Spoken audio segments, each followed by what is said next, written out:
జై శ్రీమన్నారాయణ. ఈరోజు మనం ధర్మపదం గ్రంథంలోని చాప్టర్ 5 విభాగము 82 ధర్మరాజుకు అడుగగా భీష్మాచార్యులు వారు చెప్పిన విధము ముక్తినిచ్చిన ధర్మమే గొప్పది. మానవ జన్మ మానవ సంబంధాలు మహాయజ్ఞం. మాటను మనస్సును నిగ్రహించుకునుట గొప్పది అని చెప్పిన భీష్మాచార్యులు వారు. రాజన్ జనమేజయ మహారాజా, మీ తాత ధర్మరాజు అడుగుగా భీష్మాచార్య పండితుడు చెప్తున్నాడు. ఈ విషయాలు చెప్తాను వినండి అన్నాడు. అలాగే మహాత్మా అన్నాడు జనమేజయ మహారాజు. భీష్మాచార్యులు వారు సర్వోత్తమ ధర్మము ఏమిటో చెబుతున్నాడు తన మనుమడు ధర్మరాజుకు.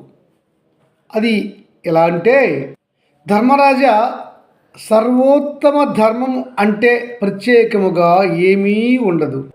సర్వధర్మాలు కూడా మానవులు రాజులు తప్పనిసరిగా అనుసరించాల్సిందే. అయితే ధర్మనందన మానవునికి కానీ రాజుకు కానీ ఏ ధర్మం ఉత్తమంగా అతనికి ముక్తినిచ్చునో ఆ ధర్మమే గొప్పది. ఏ ధర్మాన్ని మానవుడు అనుసరిస్తే అతడు ఇంకా జనన మరణ చక్రంలో చిక్కుకొనక భగవత్ సాన్నిధ్యాన్ని పొంది భగవంతుడిలో ఐక్యమగును. అట్టి గొప్ప ధర్మే ముఖ్యమైన ధర్మముగా మానవుడు కానీ రాజు కానీ భావించాలి. అది ఏ సర్వోత్తమమైన ధర్మం. ధర్మరాజా, ఇష్టము కానీ అయిష్టము కానీ మనసులో కలుగకుండా నిగ్రహంతో ఉండే మానవుని ధర్మమే ఉత్తమమైన ధర్మం. ఇందుకు ఒక ఉత్తమ కథ చెబుతాను. ఇది ఇతిహాస కథ, వినండి. పూర్వము శానజిత్తు అనే రాజు ఉండేవాడు. అతనికి ఒక పుత్రుడు ఉదయించాడు, కానీ మరలా చనిపోయాడు. ఆ బాధతో ఆ రాజు చాలా బాధతో ఉండేవాడు. ఆ రాజుకు ఉత్తమ జ్ఞాని అయిన బ్రాహ్మణ మిత్రుడు ఒకడు ఉండేవాడు. రాజా, పుత్రశోకంతో ఎందుకు ఇలా రోజు బాధపడుతూ ఉంటావు? నీ ఒక్కడికే వద్దా ఈ లోకంలో ఇట్లాంటి బాధ? ఎంతమందికో ఇలాంటి బాధలు కలుగుతూ ఉంటాయి. అందరూ ఇలాగే బాధపడుతున్నారా? ఎందుకు ఈ పుత్రశోకం? విన్నాడండి. రాజా, నీకు తెలుసు కదా ధర్మశాస్త్రాలు, వేద ధర్మాలు. మానవుడికి భార్య, బిడ్డలు, తల్లి, తండ్రి, అక్క, చెల్లి, అల్లుళ్ళు, కుమారులు, కుమార్తెలు, మనువలు అంతా కూడా ఈ ఇహలోక బంధమే. ఇవన్నీ అశాశ్వత బంధాలని నీకు తెలుసు కదా. ఒక తీవ్ర నదీ ప్రవాహములో రెండు దొంగలు ప్రయాణిస్తూ ఉంటే ఒక్కోసారి ఆ దొంగలు కలుసుకుంటూ ఉంటాయి, తర్వాత విడిపోతూ ఉంటాయి, మరలా కలుసుకుంటూ ఉంటాయి, మరలా విడిపోతూ ఉంటాయి. చివరికి మోక్షం పొందినాక, అంటే సముద్రాన్ని చేరినాక ఇంకా ఆ దొంగలకు కలుసుకునే ప్రసక్తి ఉండక ఎవరో జాలర్లు ఎత్తుకుపోతారు. ఇట్లాంటి బంధాలే మానవుడికి ఈ భూమిపైన ఉంటాయి. ఇవన్నీ కూడా అశాశ్వతమైనటువంటి బంధాలు. గనుక జ్ఞాని అయిన వాడు ఎవరిపైన అతిగా ప్రేమ చూపరాదు, ఎవరిపైన అతిగా కోపము లేదా క్రోధము చూపరాదు. అలా ఉంటే అతడు తమరాకుపై నీరు అంటున్నట్లుగా అతడు ఈ ఇహలోక బంధాలపై చిక్కుకొనక శాశ్వత బంధాలకై ఆలోచన చేస్తాడు. మానవుడికి సుఖము దుఃఖము వచ్చి పోతూ ఉంటాయి, ఏవీ శాశ్వతం కాదు. రాజా, సరి అయిన బ్రహ్మజ్ఞానము కానీ వేదజ్ఞానము కానీ లేనివాడు ఏమనుకుంటాడు? నేను ధర్మంగానే ఉన్నాను, ఈ జన్మలో నాకు ఎందుకు ఇన్ని కష్టములు వస్తున్నాయి? నాకు వచ్చిన కష్టములు ఇంకెవరికీ రావడం లేదు. నేనేం పాపం చేశాను? నేను ధర్మంగానే ఉన్నాను కదా. నేను ఎవరికి అపకారం చేయలేదు, ఎవరిని నేను తొలనాడలేదు, ఎవరి సొమ్ము అన్యాయంగా నేను తినలేదు, ఎట్టి దొంగతనములు చేయలేదు, ఎవరిని కూడా నేను హింస పెట్టలేదు, అసత్యాలు చెప్పలేదు. కానీ నాకు చాలా బాధలు వస్తున్నాయి అనుకుంటాడు. అతడికి సరి అయినటువంటి బ్రహ్మజ్ఞానము లేదా వేదజ్ఞానము లేకపోవడం వల్ల ఇవన్నీ వచ్చి పోతూ ఉంటాయి. ఎందుకంటే మహారాజా, అతడు చేసిన గత జన్మ పాపపుణ్యముల ఫలితం ఇది.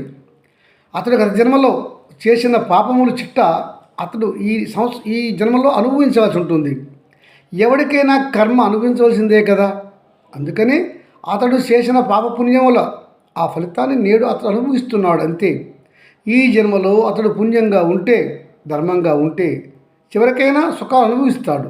మరలా జన్మ వస్తే ఆ జన్మలో కూడా అతను మంచి జన్మ పొందుతాడు. ఇదే కదా బ్రహ్మజ్ఞానము, వేద జ్ఞానము. ఇది తెలుసుకోవాలి మహారాజా. కష్ట సుఖాలు వస్తుంటాయి, పోతుంటాయి. వాటిని మనం ధీరత్వంతో ధైర్యంగా ఎదుర్కోవాలి. కష్టం వచ్చాయి కదా అని మనం వాటి నుంచి పారిపోరాదు. శానజిత్ మహారాజా, ఒకరికి ఒక వేశ్యతో స్నేహం ఏర్పడింది. ఆ వేశ్యను ఫలానా సమయానికి ఫలానా స్థలానికి రమ్మని అతను పిలిచాడు. అవి వస్తానని మాట కూడా ఇచ్చింది. కానీ ఆ సమయానికి ఆ స్థలానికి ఆ వేశ్య రాలేదు. ఇతడు ఆమె స్నేహితుడు చాలా బాధపడ్డాడు, వ్యధపడ్డాడు. అంటే అతడు కోరుకున్నటువంటి వాంఛ ఫలించలేదు అని అతడు బాధపడుతూ ఉంటాడు. ఇది అతని యొక్క తాత్కాలికమైనటువంటి బాధ. నాకు ఈమె మోసగించింది అని అనుకుంటాడు. కానీ దానికి కారణాలు ఉంటాయి. ఆమెతో ఇతడికి సాంగత్యం జరగాలని లేదు, రాసిపెట్టలేదు అని అతడు తెలుసుకోలేడు. కనుక కష్టము సుఖము అనుకున్న పని జరగకపోవుట ఇవన్నీ కూడా దైవ నిర్ణయాలు, గత జన్మ పాప పుణ్యాల ఫలితాలు అని తెలుసుకోవాలి. ఇది ఏ బ్రహ్మజ్ఞానము, ఇది ఏ వేదజ్ఞానము. గనుక ఆ పింగళి అనే వేశ్య అనుకున్న సమయానికి అనుకున్న స్థలానికి రాలేదు గనుక అతడు బాధపడక అతడు నేర్చుకున్నాడు, తెలుసుకున్నాడు. ఇలాంటివి వచ్చి పోతుంటాయి, అనుకున్నవన్నీ జరగవు. కనుక ఇట్లాంటి సమస్యలను ధీరత్వంతో ఎదుర్కోవాలి. విచారణ చేయకూడదు, విచారం పోకూడదు అనుకొని అతడు ఇంద్రియాలను జయించే విద్యను నేర్చుకున్నాడు, మంచి జ్ఞానాన్ని పొందాడు అని చెప్పగా భీష్ముల వారిని ధర్మరాజు ప్రశ్నిస్తున్నాడు. పితామహ పండిత మహాశయ, జీవరాశులన్నీ నశించిపోయే కాలం వస్తుంది. అట్లాంటి సమయంలో ప్రజలు ఏం చేయాలి? ధర్మనందన, ఆ విషయం గురించి ఒక చిన్న కథ చెప్తాను, విను. ఈ సమాధానం నీకు సంతృప్తినిస్తుంది. పూర్వము ఒక మేధావి, వేదాంగములు, బ్రహ్మజ్ఞానాన్ని తెలుసుకున్న ఒక కుర్రవాడు తన తండ్రితో ఇలా అడుగుతున్నాడు. తండ్రి, ఈ లోకములో మానవులకు జీవనకాలం త్వరగా ముగిసిపోతూ ఉంది. ఎందుకు? ఏ మంచి మార్గాన్ని అవలంబిస్తే అతనికి ఈ ఆపత్కాలం ఉండదు? ఏ మార్గాన మానవుడు ప్రయాణిస్తే అతనికి మంచి లబ్ధి కూరుతుంది చెప్పరా అని అడిగాడు.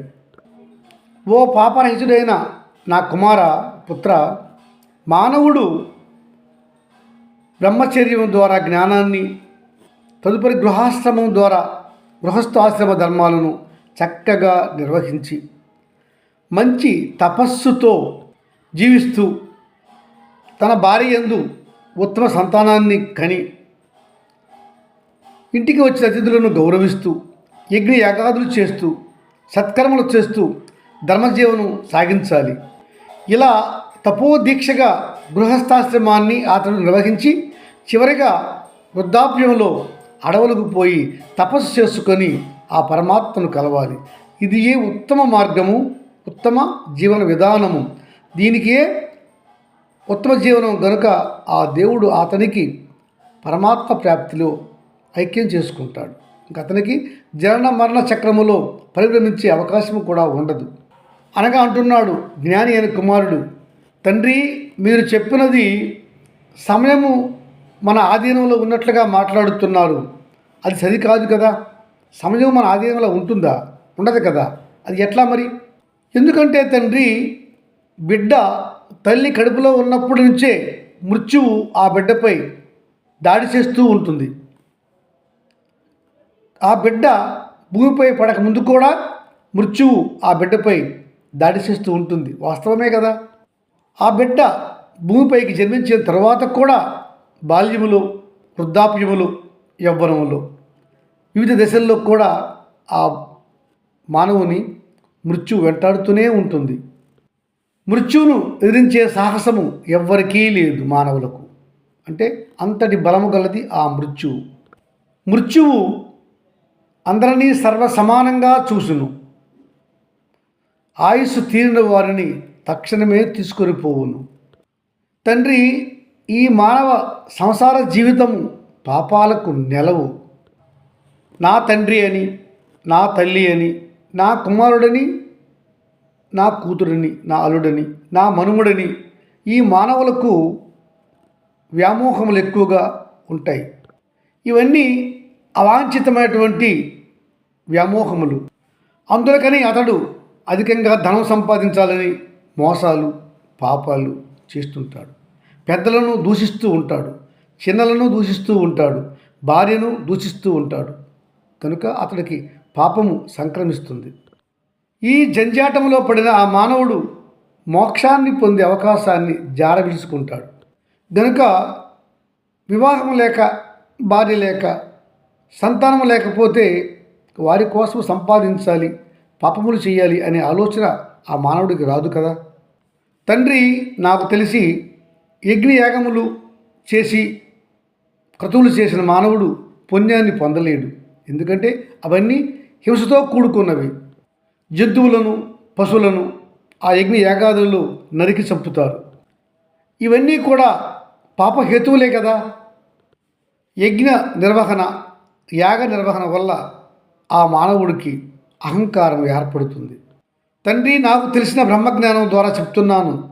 వీటన్నింటికంటే ఉత్తమమైనటువంటి ధర్మం ఒకటి ఉన్నది. అదే మాటను మనసును నిగ్రహించుకొనుట. మాటను మనసును నిగ్రహించుకొనుట. గానా తండ్రి, నీవు కూడా కామము అనగా కోరికలు, క్రోధము, లోభము, మోహము, మదము, మత్సరము అనే దుర్గుణాలను విసర్జించు. యోగాన్ని మాత్రమే నమ్ముకునుము. మనస్సును, మాటను నిగ్రహించుకొనుము. తద్వారా యోగము ప్రాప్తించును. దుర్గుణాలను విసర్జించండి అని జ్ఞాని అయిన ఆ బ్రహ్మజ్ఞాని పుత్రుడు తన తండ్రికి బోధించాడు అని బ్రహ్మజ్ఞానం పొందినటువంటి ఆ కుమారుని యొక్క బోధనలు విన్న తండ్రి ఆచరించాడు. చివరగా అతడు ఉన్నత సత్యలోకాన్ని పొందాడు అని చెప్పుకొచ్చారు భీష్మాచార్యులు వారు ధర్మరాజుకు. జై శ్రీమన్నారాయణ.